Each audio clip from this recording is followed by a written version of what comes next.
The smoke still hung thick over the ruins when Jiwon Park made his choice. His unit had pulled back an hour ago, heading to the safe zone 10 kilometers west. They thought he was right behind them. He wasn't. The settlement had no name on coalition maps, just coordinates. But people had lived here once. Jiwon could see the remains of market stalls and small homes as he moved through the wreckage. The battle had been quick and brutal. Coalition forces had pushed through at dawn. The Lupari defenders had fought hard, then retreated. Now the place was empty. Almost. Jiwon checked behind a collapsed wall. Nothing. He moved to the next building. His medical scanner beeped softly in his hand, searching for life signs. He had been doing this for 6 years now. Combat medic. First in, last out. That was the unofficial motto. Most medics didn't follow it. Jiwon always did. The scanner's beep grew stronger. Someone was alive in the rubble ahead. He climbed over broken concrete and twisted metal. His boots crunched on shattered glass. The building had been 3 stories once. Now, it was just a pile of debris. The scanner pointed him toward a gap between 2 fallen support beams. Jiwon got on his knees and looked inside. 2 yellow eyes stared back at him. His hand went to his sidearm by instinct. Then, he saw the blood. Lots of it. The creature in the rubble was trapped and dying. She was Lupari. Wolf-like features, gray fur matted with dust and blood. Young, maybe early 20s in human years. A large piece of metal had pierced her side. Her leg was twisted at a wrong angle. She was breathing in short, painful gasps. Jiwon had seen exactly 3 Lupari in his life before this moment. All of them had been shooting at him. Coalition training said they were savage raiders. Honorless killers who took no prisoners and gave no mercy. The enemy. The young female's lips pulled back. Her fangs were white against dark gums. She tried to growl, but only managed a weak cough. Blood bubbled at the corner of her mouth. Jiwon made his choice in 3 seconds. He pulled off his backpack and set down his rifle. "Easy," he said quietly. "I'm here to help." She didn't understand his words. But she watched his hands as he opened his medical kit. Her eyes tracked every movement. When he reached toward her, she snapped weakly at his hand. Her teeth clacked together an inch from his fingers. "Yeah, I know," Jiwon said. He kept his voice calm and low. "You don't trust me. That's okay. But that metal needs to come out, or you'll die. So let's work together here. Driller. Trast. Marvin." He pulled out a syringe of sedative. The Lupari's eyes widened. She tried to pull away but couldn't move. The debris had her pinned. "This will help with the pain," Jiwon explained, knowing she couldn't understand. "I promise." He injected the sedative into her shoulder. She fought for another 10 seconds, then her eyes began to close. Her breathing slowed and deepened. Jiwon checked her pulse. Fast, but steady. Good enough. Now came the hard part. Jiwon looked at the debris pile. He couldn't pull her out without causing more damage. He would have to work right here, in this cramped space. He squeezed himself into the gap and set up his portable light. The metal shard in her side was from a support beam. It had gone in at an angle, probably missing major organs but definitely hitting blood vessels. He needed to stop the bleeding before removing it. Her leg was broken in 2 places. He would have to set it blind, just by feel. Jiwon checked his watch. It was 1,900 hours. He had maybe 5 hours before either Coalition or Lupari patrols came back to this area. He got to work. First, the bleeding. He used synthetic skin patches to seal the wound edges. Then, he carefully, slowly, pulled out the metal shard. Blood welled up immediately. Jiwon packed the wound with clotting foam and held pressure. His hands were steady. They always were, during operations. The Lupari's anatomy was similar to human but different enough to be challenging. Her ribs were denser. Her blood vessels ran in slightly different patterns. Ji-won adjusted his technique as he went, using his scanner to guide him. 2 hours passed. The wound was closed and sealed. No more bleeding. Next, the leg. Ji-won felt along the bones carefully. 2 breaks, just as he thought. He pulled out an inflatable splint and began the slow process of straightening the leg. Even unconscious, the Lupari female whimpered in pain. Ji-won whispered, "Apologies," she couldn't hear. 3 hours. The leg was set and splinted. Now he had to get her out of the debris. Ji-won climbed out of the gap and began moving rubble. He worked as quietly as he could, but every shifted piece of concrete sounded like thunder in the silent ruins. He kept expecting to hear voices or engines. Nothing. Just the wind and his own breathing. 4 hours. He had cleared enough space to pull her free. She was bigger than he expected. Lupari were taller than humans on average. He dragged her carefully to a sheltered spot behind an intact wall. Then he went back for his gear. The Lupari female was starting to wake up. Ji-won sat down a few feet away from her, hands visible, and waited. Her eyes opened slowly. Confusion first, then pain, then fear. She saw him and tried to move. Her body didn't cooperate. The sedative was still working. She made a sound, something between a growl and a whine. "You're okay," Ji-won said. He pointed to her bandaged side, then to her splinted leg. "I fixed you up. The worst is over." She stared at him. Ji-won could see her mind working. She looked at her wounds, then at his medical kit, then back at his face. Slowly, understanding crossed her features. This human had helped her. But why? Ji-won pulled out a ration bar and a water bottle. He unwrapped the bar and took a bite, showing it was safe. Then he held it out to her. She looked at the food like it might be poisoned. Her stomach growled, loud enough for both of them to hear. Ji-won set the bar down halfway between them and backed up. The Lupari female watched him for a long moment. Then she reached out with a shaking hand and grabbed the ration bar. She ate it in 3 bites. Ji-won smiled and tossed her the water bottle. She caught it and drank half in one go. "There you go," Ji-won said. "Food and water." She said something in her own language. Her voice was rough and low. Ji-won didn't understand the words, but her tone wasn't hostile anymore. More like questioning, maybe confused. Ji-won pointed to himself. "Ji-won." Then he pointed to her and raised his eyebrows. She hesitated. Then she touched her own chest. "Hana," Ji-won repeated. "Nice to meet you, Hana." They sat in silence for a while. Ji-won checked his watch. 0200 hours.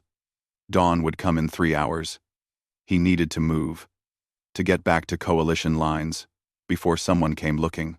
But Hana couldn't walk yet. Her leg needed at least another day before he would risk putting weight on it. Hana pointed to the east and made a gesture. Then she pointed to Ji-won and drew a finger across her throat. The meaning was clear. Her people would be coming. They would kill him. Ji-won nodded. "Yeah, I figured that part out. He should leave. The smart thing would be to go right now.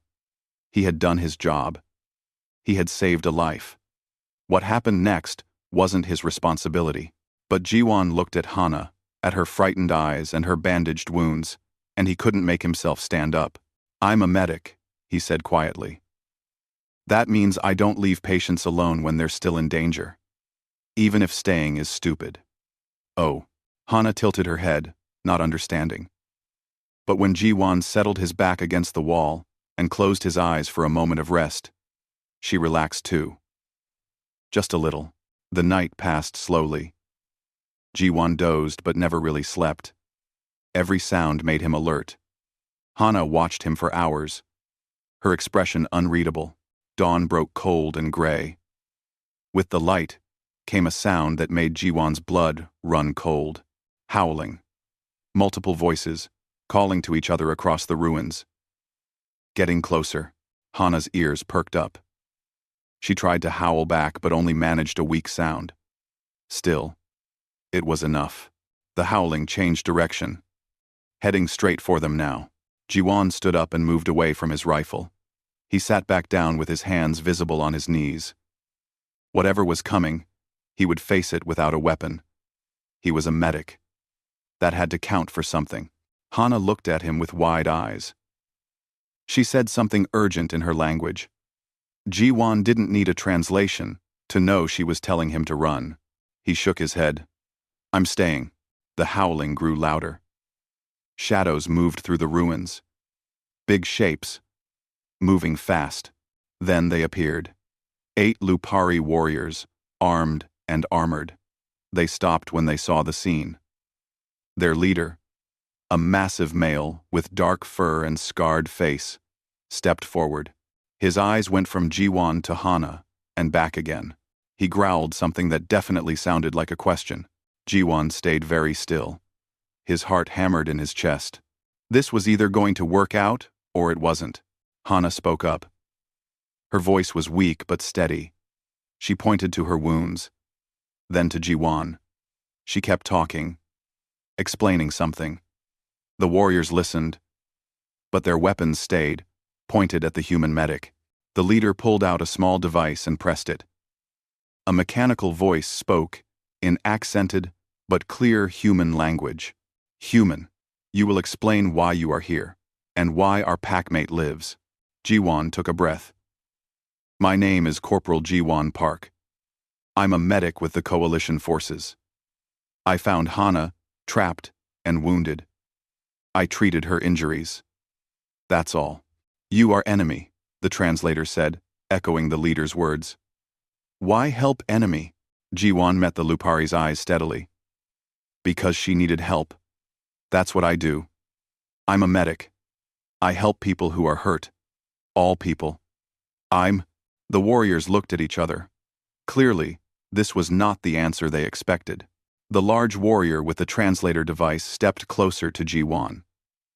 His eyes were the color of copper, and they studied the human like he was examining something completely foreign. Behind him, the other 7 warriors formed a loose circle. There was no way out. "I am Teo," the translator said. "Hana is my sister. You will tell me everything you did." Jiwan nodded slowly. She had a metal shard in her side, about 8 inches deep. I removed it and sealed the wound with synthetic skin patches and clotting foam. Her leg was broken, in 2 places. I set the bones and splinted it. She was in shock from blood loss, so I gave her fluids. Then, I gave her food and water. Teo moved to Hana and examined her wounds carefully. The synthetic patches had turned from white to pink, bonding with her flesh. Another warrior stepped forward. This one was female, older, with white patches in her gray fur. She knelt beside Hana and checked the splint on her leg. Her hands were gentle, but thorough. She spoke to Teo in their language. The conversation went back and forth several times. Finally, Teo turned back to Jiwan. "Bora says the work is very skilled. Better than our field medics can do. She says Hana would have died without this help." "Probably," Jiwan agreed. He saw no point in lying. She had maybe 3 hours left when I found her. Less if she had tried to move. "Why?" The question came through the translator, with real confusion. "You are Coalition. We are Lupari. We fight. We kill each other. Why would you save enemy warrior?" Jiwan thought about how to explain. "In my training, I took an oath. A promise. I promised to help sick and injured people, no matter who they are. Enemy or friend. Rich or poor. It doesn't matter. If someone needs medical help, I give it. That's what medics do." One of the younger warriors barked something angry. Teo snapped back at him. The young warrior looked away, but kept growling under his breath. "Minho says you lie," Teo translated. "He says humans show no mercy. He says you saved Hana to use her. To get information? Or to trade her? I understand why he thinks that, Jiwon said. But he's wrong. I don't want anything from Hana. I just wanted her to live. Hana spoke up from where she sat. Her voice was stronger now. She talked for a long time, pointing to her wounds, to Jiwon's medical kit, to the debris pile, where she had been trapped. The warriors listened. Bora, the older female, moved to sit beside Hana. She examined the medical supplies Jiwon had used. She picked up an empty synthetic skin patch wrapper and studied it. Then she looked at Jiwon with something like respect in her eyes. Teo was quiet for a long time. The other warriors waited. Finally, he spoke without the translator, directly to his pack. The conversation that followed was intense. Voices rose. Minho, the angry young one, kept pointing at Jiwon. Another warrior, quieter and thoughtful-looking, seemed to be defending the human. Bora said something that made everyone stop and listen. The argument went on for 10 minutes. Jiwon stayed sitting, hands visible, trying to look as non-threatening as possible. His leg was starting to cramp, but he didn't move. Any sudden motion might tip this the wrong way. Finally, Teo turned back to him. We have problem. You saved packmate. This creates life debt. In our culture, life debt is sacred, must be honored. But you are enemy soldier. You have seen our warriors, our tactics, our equipment. We cannot let you return to coalition with this knowledge. Jiwon nodded. I understand. So what happens now? Bora says you have heart of first healer. This is high praise. Very rare. She says killing you would anger the old spirits. Teo's ears flattened against his head. But I am war leader. I must think of pack safety. I won't share military information, Jiwon offered. I give you my word. Minho laughed bitterly at that. Even through species differences, the sound was clear. He didn't believe in human promises. Teo considered for another long moment. There is compromise. You will come with us to main camp. As guest prisoner. You will be safe and treated with respect. Because of life debt.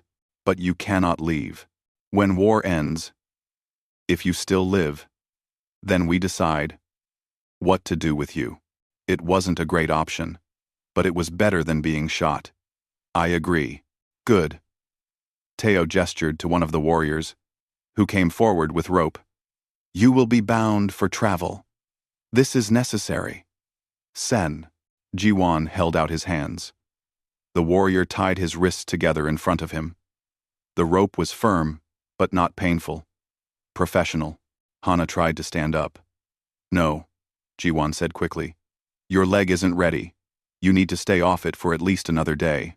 Teo translated. Hana argued back. Teo responded firmly. Finally, Hana slumped in defeat. The thoughtful-looking warrior came forward and carefully picked up Hana. She was tall and had to weigh at least 200 pounds, but he lifted her like she weighed nothing. Lupari were strong. I am Kyung, the warrior said through his own smaller translator. Thank you for saving Pack, sister. You're welcome, Jiwon replied. They started moving through the ruins. 2 warriors took point, walking ahead to scout. Teo and Bora walked on either side of Jiwon. The others, including Kyung carrying Hana, followed behind. It was a standard patrol formation. Jiwon recognized the tactics even if the species was different. They walked for 3 hours. The terrain changed from ruins to forest. Jiwon's coalition training had covered this area. But seeing it on foot was different than studying maps. He noticed plants he didn't recognize. Birds that looked almost like earthbirds but not quite. This planet was listed as habitable, but not settled by humans yet. The Lupari had been here for generations. They stopped once to rest. Kyung set Hana down gently against a tree. Jiwon checked her wounds without being asked. The bleeding hadn't restarted. The splint was holding. She would be okay. Hana watched him check her leg. Thank you, she said in careful, broken, human language. Jiwon smiled. You're learning fast. Kyung teaches me. Little words. You are kind. She struggled with the pronunciation. Kind. Human. Strange. Not so strange, Jiwon said. Just doing my job. Bora approached and knelt beside them. She pointed to the synthetic patches on Hana's wound and said something questioning. Jiwon understood she was asking how they worked. He tried to explain using simple words and hand gestures. The patches bond with skin. They help healing go faster. In 3 days, they will dissolve. The wound will be closed. Bora's eyes widened. She pulled out a crude bandage from her own kit and held it up next to the high-tech patch. The difference was obvious. She said something to Teo. Bora asks if you could teach our medics this technique, Teo translated. Jiwon hesitated. That was definitely sharing military technology. But it was medical technology. It saved lives. Maybe, he said finally. We can talk about it. They continued walking. The forest grew thicker. Jiwon started to see signs of Lupari presence. Markers on trees. Paths that were maintained. Then, as they crested a hill, he saw the camp. It was huge. Hundreds of structures made from wood and fabric. Cooking fires, sending smoke into the air. And Lupari, everywhere. Thousands of them. Families. Children playing. Elders sitting in groups. This wasn't a military base. This was a settlement. A community. Coalition intelligence said Lupari were nomadic raiders. This looked nothing like that. As they walked into the camp, Lupari stopped to stare at the human prisoner. Some looked angry. Many looked curious. Cubs ran to their parents and pointed. Jiwon kept his head up and walked steadily. He was scared, but he wouldn't show it. Teo led them to a large tent near the center of camp. He spoke to the guards outside, then gestured for Jiwon to follow him in. Inside, an elderly Lupari female sat on a raised platform. Her fur was almost entirely white. Her eyes were clouded with age but still sharp. This was obviously someone important. Teo bowed deeply. The other warriors did the same. Jiwon, hands still bound, bent at the waist in respect. The elderly female spoke. Her voice was quiet but carried authority. Teo responded, explaining the situation. Hana was carried in and added her own account. Bora stepped forward and spoke with passion, holding up the synthetic patch wrapper. The elderly female listened to everything. Then she looked directly at Jiwon and spoke through Teo's translator. I am Mireille, elder of this pack and 3 others. I have lived 70 seasons. I have seen much war. I have never seen what you did. Teo tells me you saved Hana for no reward. You expect nothing in return. This is true? Yes, elder, Jiwon said. That's true. Why? Jiwon took a breath. Because I'm a medic. I see someone hurt. I help them. It's that simple. Simple, Mireille repeated. Nothing about war is simple, young human. You have created complex problem. Life debt must be honored. But you are enemy. What do you think should happen? I think, Jiwon said carefully, that maybe we've all forgotten that enemies are still people. I looked at Hana, and I didn't see a Lupari warrior. I saw someone dying who I could save. Maybe that's how we should all look at each other. The tent was silent. Mireille stared at him for a long moment. Then she made a sound that might have been a laugh. Idealistic words from young medic. We shall see if your actions match your words. She gestured to the guards. Take him to guest tent. Give him food and water. He is not to be harmed. Teo, assign guards. As Jiwon was led out, he heard Mireille say something else. Teo looked surprised. The elder repeated herself firmly. Later, in a small but comfortable tent with 2 guards outside, Kyung brought Jiwon food. Elder Mireille says something interesting, he said through his translator. What's that? She says you may be problem, or you may be answer. Time, Will tell. Which? Jiwan had been in the Lupari camp for 3 days when the crying started. It began at night. Soft at first, then growing louder. The sound of children in pain. Jiwan lay on his mat in the guest tent, hands no longer bound, and listened. His medical training made it impossible to ignore. Those were sounds of suffering. On the 4th night, he couldn't take it anymore. He stood and walked to the tent entrance. The 2 guards looked at him. "I need to see Elder Mireille," Jiwan said. The guards looked at each other. One of them left. 20 minutes later, Teo arrived instead. "You should be sleeping," Teo said through his translator. "Can't sleep." "Not with that sound." Jiwan pointed toward the far side of the camp, where the crying came from. "What's happening over there?" Teo's ears flattened. "Sickness. Crimson fever. It comes every few years. Kills many. Especially young and old. Our medics cannot stop it. How many sick? 40 now. Maybe more tomorrow." Teo looked away. 3 cubs died yesterday. 2 more will probably die tonight. Jiwan felt his chest tighten. "Let me see them." "No. You are prisoner." "I'm a medic," Jiwan said firmly. "I might be able to help." "How?" "Lupari medics cannot cure it. You are just human. Human medicine is different, better in some ways. Let me at least look." Jiwan stepped closer. "Please. I can't just sit here and listen to children die." Teo was quiet for a long time. "I will ask Elder Mireille. But I think she will say no." He left. Jiwan paced his tent, unable to sit still. An hour passed.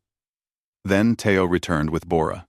"Elder Mireille wants to know what you think you can do," Teo said. "I need to see the sick first. Examine them. Then I can tell you if human medicine can help."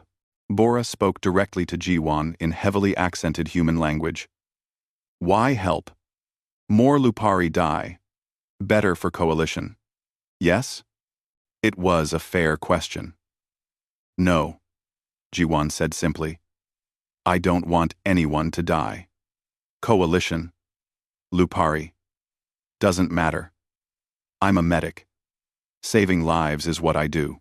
Bora studied him. Then she nodded once and spoke to Teo. They had a brief discussion. Finally, Teo gestured to Jiwan. "Come, you may look. But if you try anything, guards will stop you. Understand?" "Understood." They walked through the camp. It was late, past midnight. Most Lupari were asleep. But in one large tent, lights still burned. Jiwan could smell it before he saw it. The smell of sickness, fever, sweat, and worse things. Inside, the tent was divided into sections. Cubs in one area, adults in another, elders in a third. Lupari medics moved between patients, but Jiwan could see they were exhausted and frustrated. Nothing they tried was working. Jiwan went to the cubs first. There were 8 of them, all under 10 years old in human terms. Their fur was matted with sweat. Their breathing was labored. Red spots covered their skin under the fur. Some were unconscious. Others whimpered weakly. He knelt beside one small cub. Male, maybe 5 years old.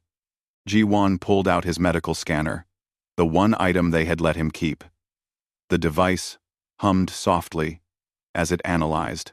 Bacterial infection, high fever, respiratory distress, dehydration. The scanner displayed the information in cool blue light. Jiwan moved to the next cub. Same symptoms. Then the next. And the next. By the time he had scanned all 8 cubs, he knew what he was dealing with. "This isn't a virus," he said to Bora. "It's bacteria. A bacterial infection in the respiratory system and bloodstream." Bora looked confused. Teo translated, but she still seemed uncertain about the distinction. "Different kind of sickness," Jiwan explained. "Viruses are hard to treat. Bacteria, We can kill with antibiotics. Medicine that attacks the bacteria. Jiwan. We have medicine, Bora said. She showed him a collection of herbs and plant extracts. Nothing works. Jiwan looked at the remedies. They were natural antibiotics, weak ones. They might work on mild infections, but this was severe. You have this medicine? No. I used all my supplies on Hana, but I can make more. I need plants. Specific ones. Jiwan pulled out his scanner and showed them images of Earth plants that grew on this planet too. These have compounds I can extract. It will take time, but I can do it. Teo and Bora talked. Bora clearly wanted to try anything. Teo was more cautious. Finally, he turned to Jiwan. What do you want in return? Nothing. Just let me work. Elder Mireille must approve. They went to Mireille's tent. She was awake, despite the late hour. Bora explained everything quickly. Mireille listened, then looked at Jiwan. You are prisoner. Enemy. Because right now, those cubs are going to die, Jiwan said bluntly. You have nothing to lose by letting me try. If I fail, they die anyway. If I succeed, they live. What's the downside? The downside is you might make them worse, or use this chance to harm us in other ways. Then watch me. Have guards with me every moment. Check everything I do. I don't care. Just let me help. Mireille was silent for a long moment. Why do you care so much about Lupari cubs? Jiwan met her eyes. Because they're children, that's enough. Something in Mireille's expression changed. She nodded slowly. You may try, but you will be watched constantly. And if even one cub dies because of your treatment, you will die too. Fair enough. They gave Jiwan a work area near the medical tent. Guards watched him every moment, just as Mireille promised. Bora assigned a young Lupari medic named Yuna to assist and observe. Yuna was maybe 20 in human years. Her fur was reddish-brown, and her eyes were bright with intelligence. She watched everything Jiwan did with intense focus. First, Jiwan sent scouts to gather the plants he needed. While waiting, he examined each sick Lupari carefully, taking notes. The bacterial strain was aggressive, but not unusual. Human antibiotics should work. When the plants arrived, Jiwan set up a makeshift lab. He used his scanner to identify the right compounds. Then he began extraction, crushing, filtering, concentrating. The process was tedious and time-consuming. Yuna watched, asking questions constantly. Why heat this but not that? She asked. Heat breaks down some compounds and activates others. Each plant is different. How do you know the right amount? Training and practice. Also, my scanner helps measure concentrations. Yuna examined the scanner with fascination. This is an amazing tool. Our medics have nothing like this. Maybe after the war. That can change, Jiwan said without thinking. Then he realized what he had implied. A future where Lupari and humans shared technology. Where they weren't enemies. The thought seemed impossible. But Yuna just nodded. Maybe, she said softly. After 6 hours of work, Jiwan had enough antibiotic solution for the first round of treatment. He tested it on his own arm first, injecting a small amount. Everyone watched.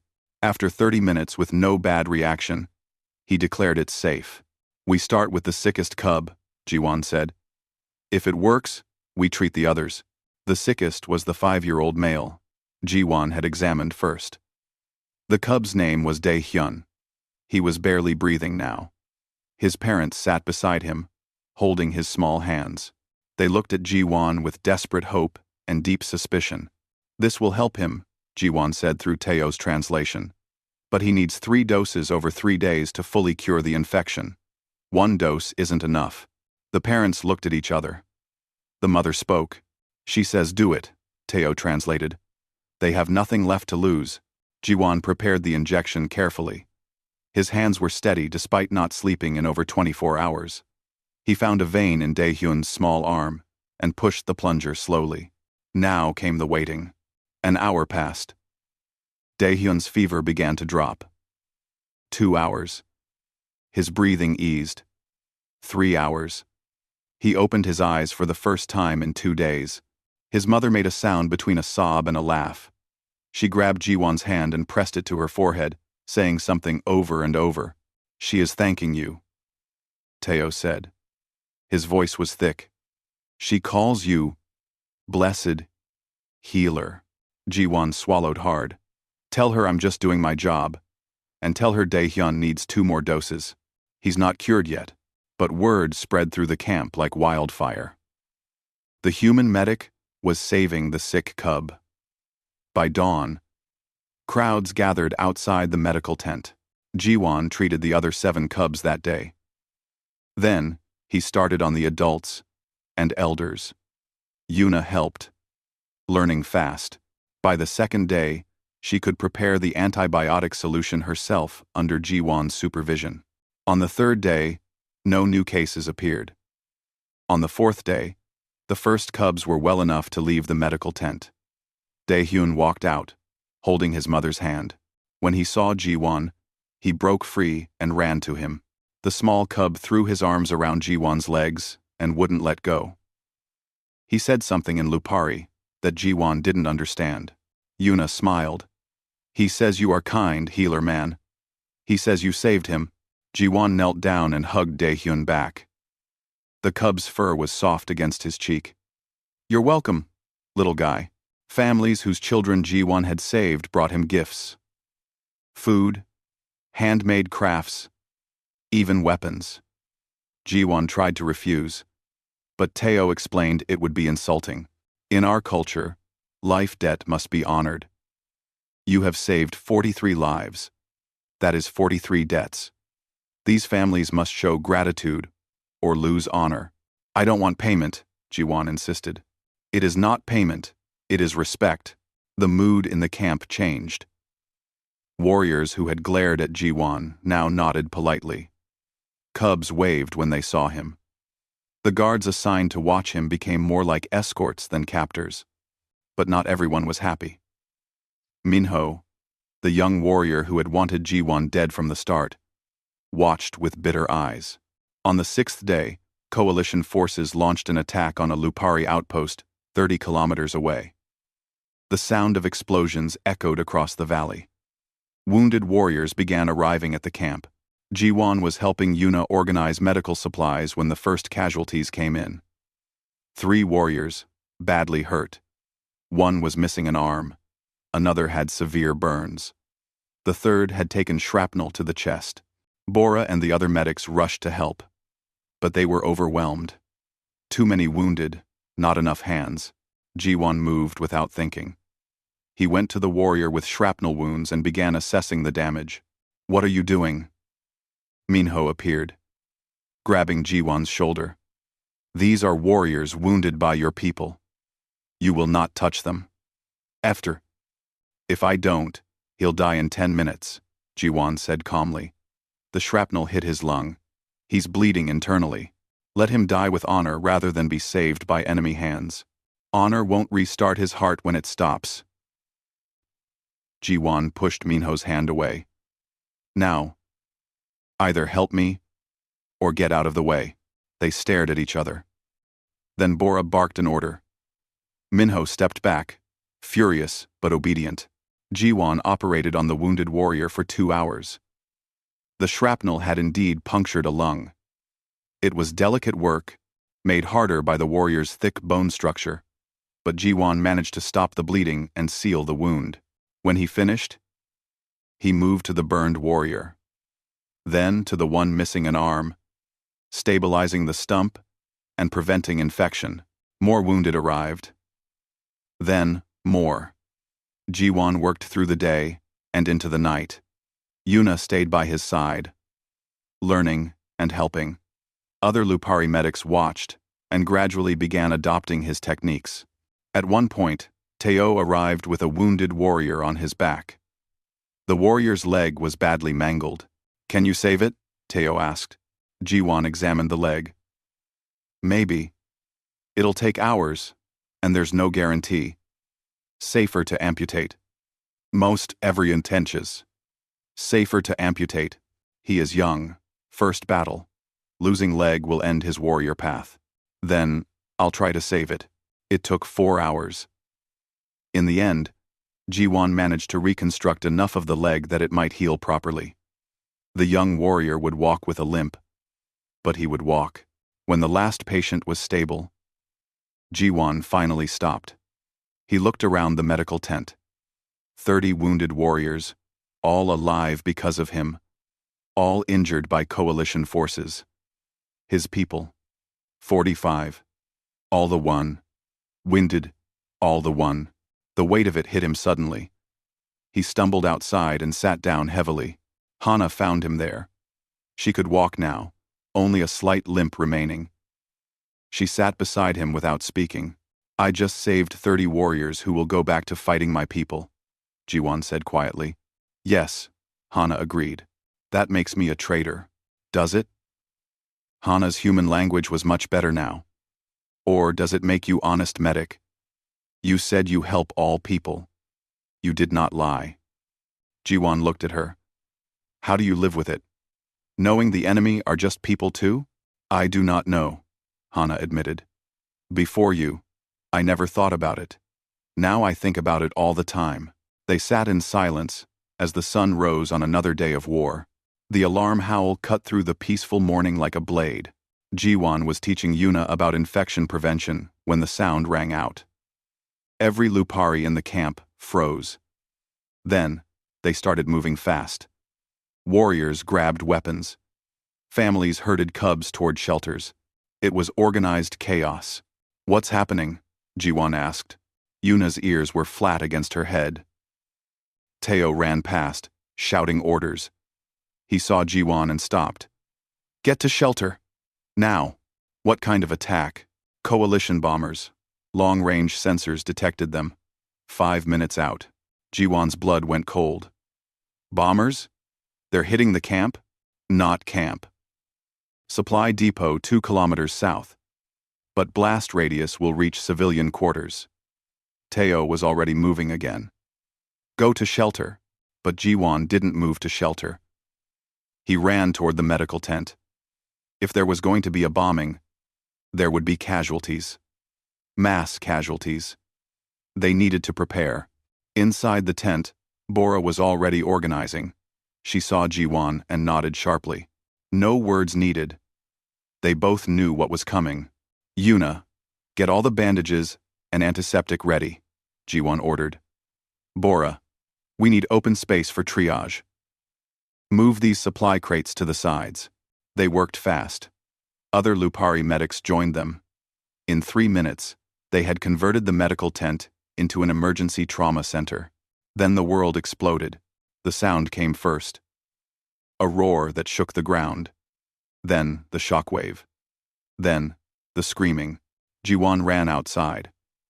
Smoke rose from the southern part of the camp. Fires had started. Debris rained down. And people were hurt. Lots of them. Bring the wounded here, Jiwon shouted. He didn't know if anyone understood, but they figured it out fast. The first casualty was a cub. Female, maybe 8 years old. Her leg was crushed under a fallen beam. Jiwon and 2 warriors lifted the beam, while Yuna pulled the cub free. Blood everywhere. Jiwon carried her to the medical tent and immediately began assessing. The leg was destroyed. No saving it. He made the hard call in 5 seconds. Yuna, amputation kit. Now. Her eyes widened, but she moved. Jiwon tourniqueted the leg and prepared for surgery. Around him, more wounded poured in. Burns. Broken bones. Shrapnel wounds. Head injuries. Bora, triage system, Jiwon shouted. Red tags for critical. Yellow for urgent. Green for walking wounded. Focus on who we can save. Bora understood immediately. She began sorting patients. Yuna returned with the kit. Jiwon amputated the cub's leg in 6 minutes. Not his best work, but fast enough to save her life. He sealed the wound and moved to the next patient. Adult male. Severe burns across his chest and arms. G1 applied burn gel and wrapped him. Next patient. Female with shrapnel in her abdomen. He stabilized her for surgery later. Next patient.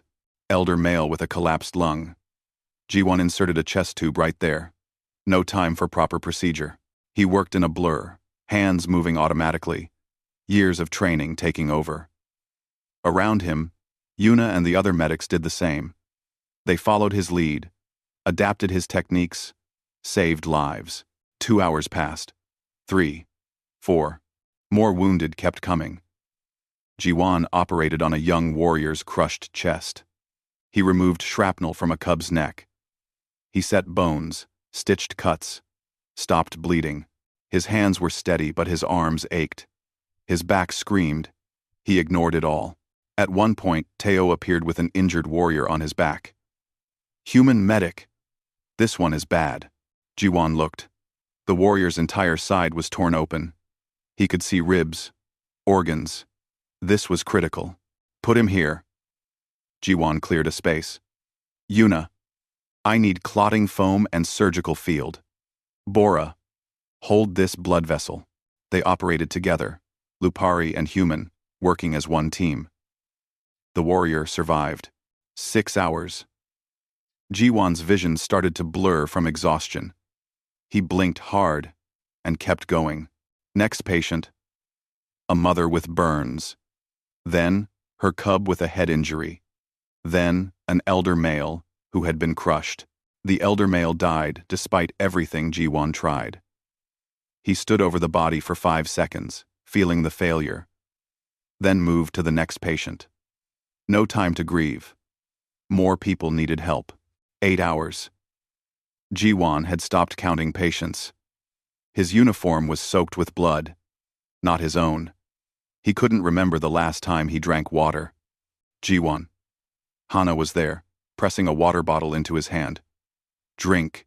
He drank without stopping. The water was gone in seconds. How many? He asked. 34 wounded. 8 dead. Hana's voice was hard. Your people did this. I know. G1 handed back the bottle.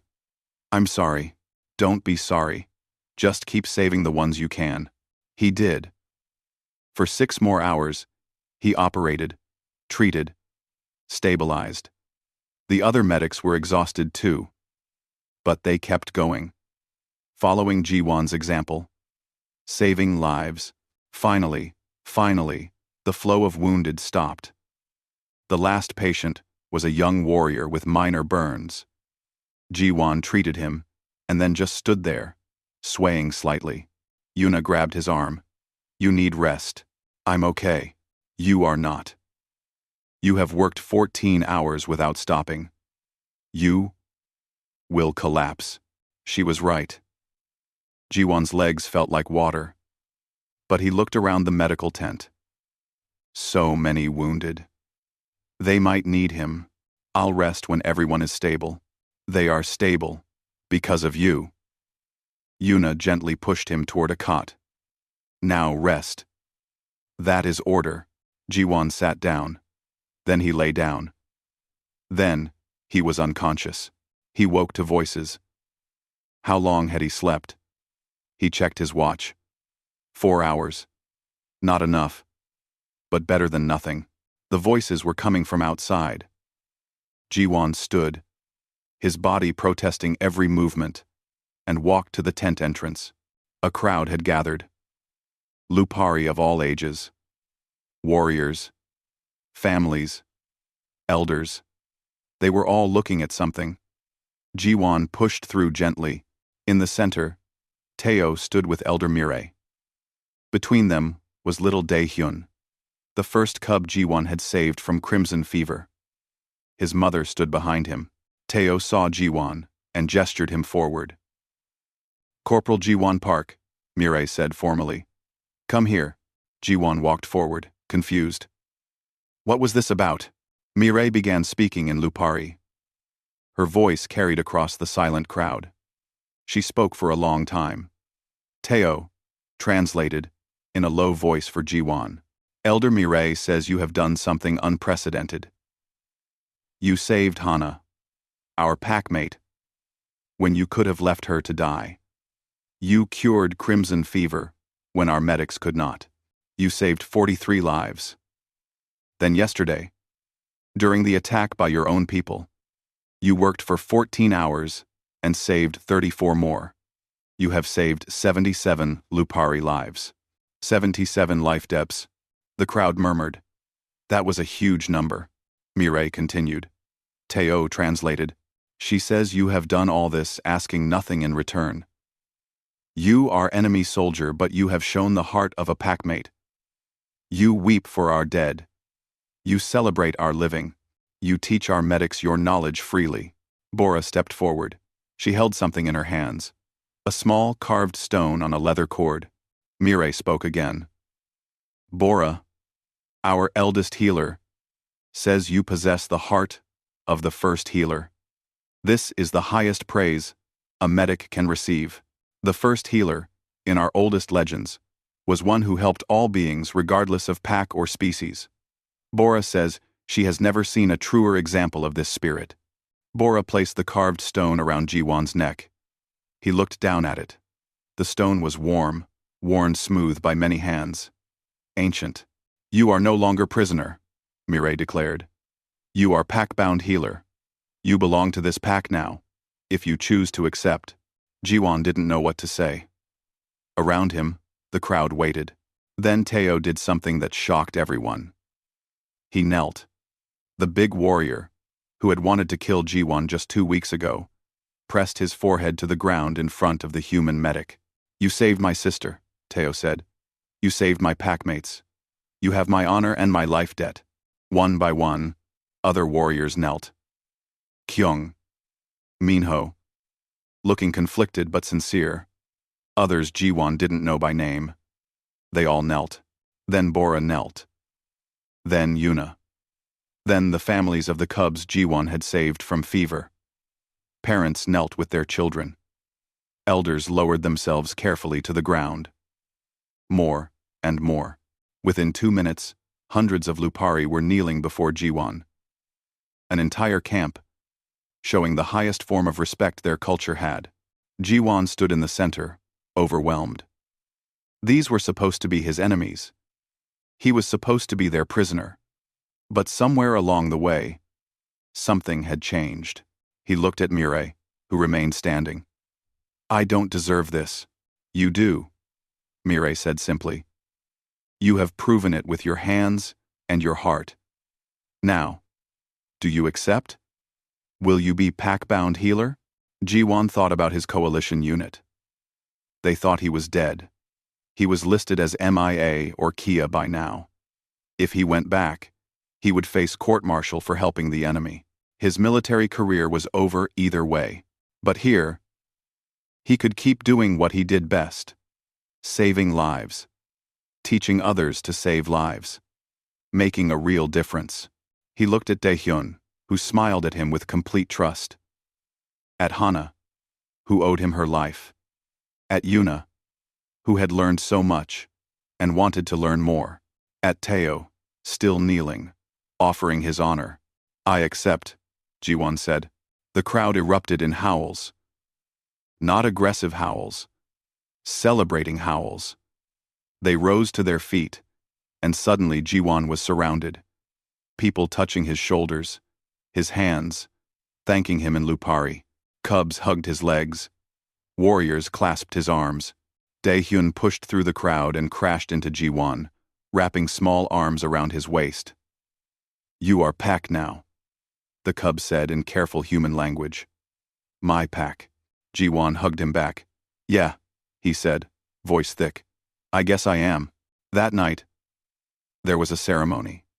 Jiwan didn't understand most of it, but he stood where they told him to stand and repeated words in Lupari that Hana had taught him. Ancient words about honor, loyalty, and healing. When it was done, he wore the pack's mark painted on his forehead. He carried their stone around his neck. And he belonged. Later, sitting by a fire with Hana and Yuna, Ji-won looked up at the unfamiliar stars. Do you regret? Hana asked, softly. I don't know yet, Ji-won admitted. Ask me again in a year. Fair enough. Hana poked the fire with a stick. What will you do now? What I always do. Save lives. Teach people to save lives. Ji-won smiled slightly. Apparently that's what I'm good at. You are good at it, Yuna agreed. Best teacher I have ever had. They sat in comfortable silence. Around them, the pack settled in for the night. Guards kept watch. Cubs slept in their parents' arms. Life continued despite the war, and Ji-won, for the first time in 2 weeks, felt like he had made the right choice. But in the back of his mind, a question remained. He was pack-bound healer now, part of this community. But the war still raged. Coalition and Lupari still killed each other every day. What could one medic do to stop that? He didn't know yet. But he was going to find out. 3 months passed. Ji-won settled into his new life as pack-bound healer. He trained Yuna and 5 other Lupari medics in advanced techniques. He saved lives. He became part of the community. Cubs called him Uncle Ji-won. Warriors sought his advice. He was home. But the war continued. Reports came daily of battles, casualties, territory lost and gained. Ji-won treated wounded warriors from both sides when coalition prisoners were brought to the camp. He saw the hatred in their eyes when they realized a human was helping Lupari. Some refused his treatment. Others accepted but called him traitor. It hurt every time. One evening, Ji-won sat with Elder Mireille in her tent. She was teaching him Lupari history while he checked her arthritis. It was their routine now. The war has gone on for 7 years, Mireille said. Coalition history says Lupari attacked first, raided settlements. Mireille made a sound like a bitter laugh. Lupari history says Coalition invaded our territory. Took land that was ours for generations. Both are probably true. Both sides remember only the attacks against them, not the ones they started. Ji-won carefully massaged her swollen joints. So nobody remembers how it really began. Everyone remembers. They just remember different versions. She winced as he hit a sore spot. That is the problem with war. Truth becomes, whatever serves your side. There has to be a way to end it. There is. One side surrenders. Or both sides exhaust themselves until they have to stop. Mireille looked at him. Or someone shows them a different path. Me? Ji-won shook his head. I'm just a medic. You are bridge. Mireille corrected. You are proof that human and Lupari can live together. Work together. Maybe that is more powerful than you think. That conversation stuck with Ji-won. For days, he thought about it. What if there was a way? What if he could do more than just save lives in the medical tent? The idea came to him while he was teaching Yuna about bone setting. We should offer to train coalition medics too. Yuna looked at him like he was crazy. They would never accept. Maybe not. But what if we created a neutral zone? A place where wounded from both sides could be treated. Where medics from both sides could learn from each other. That sounds like fantasy. Maybe. But what if it isn't? He brought the idea to Elder Mireille. She listened quietly, then called a council of pack leaders. Ji-won explained his vision. A shared medical station. Neutral ground. Help for everyone who needed it. The council debated for hours. Some thought it was foolish. Others thought it was dangerous. But Teo surprised everyone by supporting it. If anyone can make this work, it is Ji-won, Teo said. He has already done the impossible. He made us see humans differently. Maybe he can make humans see us differently too. Mireille finally spoke. I approve this attempt. But we need coalition to agree. How do we contact them? Without them simply attacking. I contact them, Ji-won said. They think I'm dead. If I appear and ask for meeting under medical flag, they have to respond. Ji-won. They might arrest you, Hana pointed out. Or shoot you on sight. Maybe. But I have to try. 2 days later, Jiwan stood at the neutral zone boundary with Teo and 20 warriors as escort. He carried a white flag and his medical kit. Across the open ground, coalition forces watched from their bunkers. Jiwan activated his old coalition radio. This is Corporal Jiwan Park, Medical Corps, serial number 74321. I am requesting meeting with commanding officer. I am under medical flag. Do not fire. Silence. Then static. Then a familiar voice that made Jiwan's chest tighten. Jiwan? Is that really you? Major Hyunwoo Choi. Jiwan's old commanding officer. Yes, sir. It's me. We thought you were dead. Where the hell have you been? That's complicated, sir. I need to speak with you. Face to face. It's important. Another long silence. You're with Lupari forces. Yes, sir. But I'm here under medical flag. I have a proposal that could save lives on both sides. This better not be a trap, Park. It's not, sir. I give you my word. An hour later, Jiwan walked across the neutral zone. Alone, unarmed except for his medical kit. Teo wanted to come, but Jiwan said no. This had to be human to human first. Major Hyunwoo met him halfway. The major was older than Jiwan remembered. More gray in his hair.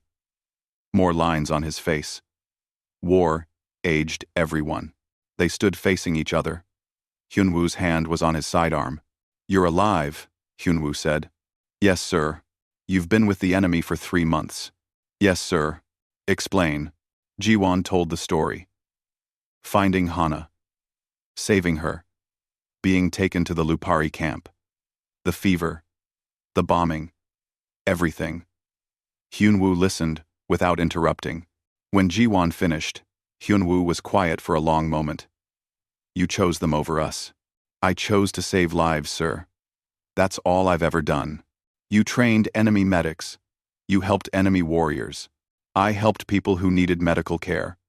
Exactly like my oath says. Hyunwoo looked past Jiwan toward the Lupari position. They're not people, Park. They're animals who kill our soldiers. They're people, Jiwan said firmly. They have families. Children.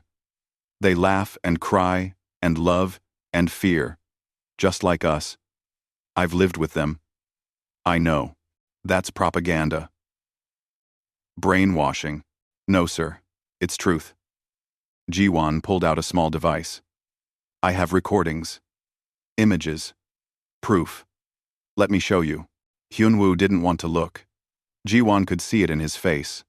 But curiosity won. He took the device. The images showed daily life in the Lupari camp. Cubs playing. Families eating together. Elders telling stories. Jiwan teaching medical classes. Lupari and human working, side by side, in the medical tent. Dae-hyun hugging Jiwan. Hana laughing at something funny. Hyunwoo watched in silence. When the images ended, he handed back the device. His expression was conflicted. This doesn't change anything, he said, but his voice was less certain.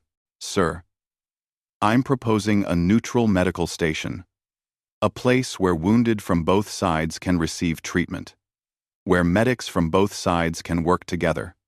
No weapons. No fighting. Just healing. That's insane. Is it?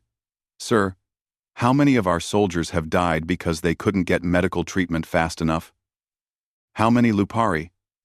A neutral station could save hundreds of lives. Command would never approve. Then we do it anyway. Start small. Local ceasefire. Just this sector. If it works, others might follow. Hyunwoo shook his head. You're dreaming, Park. Maybe. But you haven't shot me yet. That means part of you thinks it might work. They talked for another hour. Jiwan shared more recordings. He described the Lupari medical techniques he had learned. He explained how Yuna and the other medics had saved coalition prisoners without hesitation. Slowly, very slowly, Hyunwoo's resistance cracked. I can't make this decision alone, Hyunwoo finally said. But I can bring it to command. Show them your evidence. See what they say. That's all I ask, sir. Park. If this fails, you know what happens to you. Court-martial. Execution for treason. Yes, sir. I know. And you're still doing this. Yes, sir. Hyunwoo studied him. You really believe in this? I do, sir. I've seen what's possible. We don't have to be enemies forever. 3 weeks of tense negotiations followed. Ji-won shuttled between Coalition and Lupari Command, carrying messages, answering questions, showing evidence. Many people on both sides wanted the plan to fail, but many others were tired of war, tired of burying friends and family. Finally, both sides agreed to a trial. 1 medical station, neutral ground, limited staff, strict rules. If anyone broke the rules, the station would close, and the war would continue as before. The station was built in 2 weeks, a simple structure, half coalition style and half Lupari. Inside, medical equipment from both sides, 8 staff total, 4 human, 4 Lupari. Yuna represented the Lupari. Ji-won represented everyone. The first patient arrived on opening day. A coalition soldier with infected wounds. He looked terrified when he saw Lupari medics. But Yuna treated him with the same care she showed her own people. She used techniques Ji-won had taught her. The soldier survived and recovered. The second patient was a Lupari warrior. He was suspicious of the human medics. But they saved his life anyway. Word spread. More patients came. Warriors from both sides, lying in beds next to each other. At first, they glared. Then they started talking, sharing stories, realizing they weren't so different. Not everyone liked it. Hardliners on both sides tried to sabotage the station. 4 months in, assassins attacked during the night. They targeted Ji-won, seeing him as the symbol of this unwanted peace. The assassins were both coalition and Lupari, working together to stop cooperation. The irony wasn't lost on anyone. Hana, who had appointed herself Ji-won's personal guard, intercepted the coalition assassin. She took a bullet that was meant for Ji-won's head. The round hit her shoulder instead. Guards captured both assassins. And Ji-won operated on Hana for the second time in his life. She woke up in the medical station, surrounded by both Lupari and human medics, working together to save her. Did we win? She asked weakly. Yeah, Ji-won said, finishing the last stitch. We won. The image of that scene went viral. Someone had recorded it. Human and Lupari medics working together to save Hana, the woman who had been Ji-won's first patient. The bridge between 2 worlds. Public opinion shifted. Families on both sides saw the recordings and asked why they were fighting. Soldiers started refusing orders to attack near the medical station.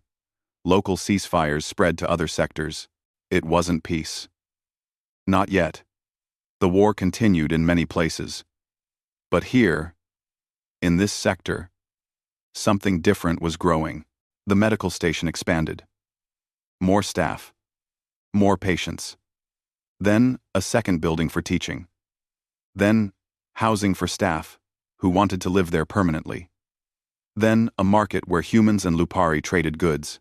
A year after Ji-won saved Hana, the medical station had become a small city. 5,000 residents. Mixed species. Working together. Living together. Daehyun, now 7 years old, attended school with human children. Yuna had become head of the medical training program. Taeo and Hyunwoo worked together on security. Keeping the peace, Hana recovered fully and ran the growing community with quiet efficiency. And Ji-won trained medics. Hundreds of them. Human and Lupari. Teaching them not just medicine, but compassion. Teaching them to see patients, not enemies. Other sectors started their own stations. The movement spread. Slowly. Too slowly for some. But unstoppable. 5 years after saving Hana, Ji-won stood at a memorial ceremony. They had built a monument for all who died in the war. Human and Lupari names carved together in stone. Thousands of names. Too many. Hana approached. She walked without any limp now. The scars on her shoulder were barely visible under her fur. "Do you regret?" she asked. It had become their ritual question. "No," Jiwon said. "Not anymore." "Good. Because look." She pointed. In the plaza below, human and Lupari children played together. A mixed-species medical team headed to their shift. Families of both species ate together at outdoor cafes. Market vendors called out in both languages. "This started with you saving one life," Hana said. "It became what it always could have been," Jiwon replied. "If we had just stopped seeing each other as enemies." Daehyun ran up, now 12, and already studying medicine. "Uncle Jiwon, I got accepted to the advanced program." Jiwon hugged the young Lupari who had been his first fever patient. "I knew you would. You're going to be a great doctor. I want to be like you. Save everyone. You'll be better than me," Jiwon said honestly. That evening, Jiwon sat in his small office, updating medical records. A knock on the door. Major Hyunwoo entered. He had retired from active duty and now worked as liaison between Coalition and Lupari forces. "Got news," Hyunwoo said. "Central Command from both sides are meeting next month. Peace talks. Real ones this time." Jiwon looked up. "Really? Really?" "They're using our station as the model. Saying if it works here, it can work everywhere." Hyunwoo smiled. "They're calling you the father of the peace movement. That's ridiculous. I'm just a medic. You're the medic who started all this. Who proved it was possible." Hyunwoo sat down. "I owe you an apology, Park. That day, in the neutral zone, I called Lupari animals. I was wrong. You didn't know better. Most people don't until they actually meet each other. Still, I'm sorry." They talked for a while longer. Then Hyunwoo left, and Jiwon was alone with his thoughts. He pulled out his old Coalition medical badge. He had kept it all these years. Beside it, he placed the carved stone the Lupari had given him. Two symbols of two worlds. Both part of who he was now. A sound at the window. Jiwon looked up. Hana stood outside with Yuna and Teo. "Stop working," Hana called. "Come, eat with us. There's a new restaurant," Yuna added. "Fusion food. Half human recipes. Half Lupari. I'll probably regret that," Jiwon said. But he was smiling. "Probably?" Teo agreed. "Come anyway." Jiwon shut down his computer and joined them. His family. Not by blood, but by choice.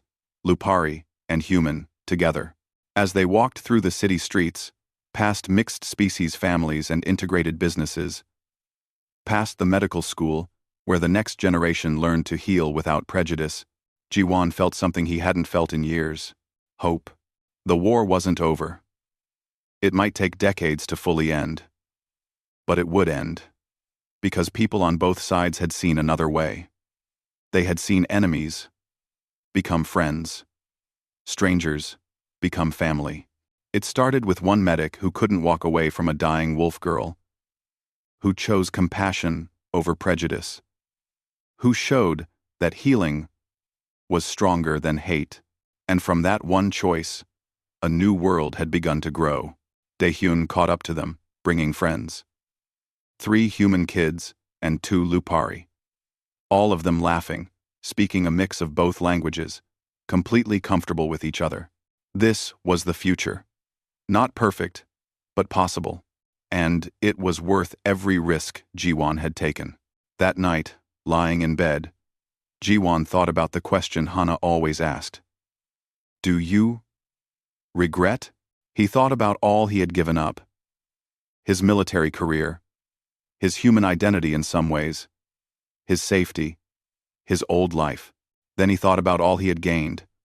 A new family, a community that proved peace was possible, students who would carry on the work, lives saved, barriers broken, hope restored, no regrets.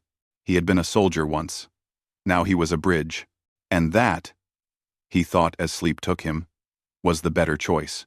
The war would end someday. Of that, he was now certain. And when it did, there would be thousands of people who had learned to see across the divide, who had learned that enemies were just strangers who hadn't met yet, who had learned that healing was always stronger than hate, one patient at a time, one student at a time, one life at a time. That was how you changed the world. That was how you built peace, with gentle hands and an open heart, one choice at a time. And it all started with a human war medic who saved a dying wolf girl, and found himself saving two worlds in the process.